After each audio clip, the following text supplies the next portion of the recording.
Eto na nga. So, ayan, ang kulit ko pa dyan, di ba? Ang gulo-gulo ko dyan. Gagawa ko dyan ng salad para sa birthday ni Mama. So, yan. Pinipare ko muna. Okay, so ito yung coconut string. Actually, nailagay ko na dito yung nata de coco, yung kaong. Yan. Pinapakita ko na dyan kung ano yung mga nilagay ko. Yan. Nata de coco. Then, yung isa naman dyan, yung today's mixed fruits ata to. Parang ganun. Yan, mixed fruits today's. So, umpisan ko na. Bubuksan ko muna tong coconut string. Medyo mahigpit nga yung pagkakasarado niyan. Nahirapan pa nga ako dyan eh. Yan, titignan ko muna. Okay, konting pokpok. Yan.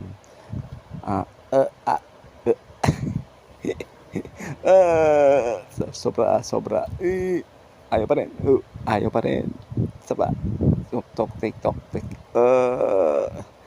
Sobrang higpit. So, tinitignan ko dyan kung paano ba bubuksan tong coconut string na to. So, yan. Ginaganyan ko lang para yung pressure dun sa loob mabuksan. Sa wakas, nabuksan din. Bango. Ang bango-bango. Amoy coconut. Kaya nga coconut string, diba? So, yan. Nalagay ko muna sa strainer. Yan. Then, yung pinaka-syrup niya, hihiwalay ko yung syrup niya. Inubo ko doon. So, yan. Yan pa, diba? Inubo ko. So, tapos na. Yan. Then, ito. Kakalug-kalugin ko na siya para bumaba yung pinaka-syrup niya. At, yan.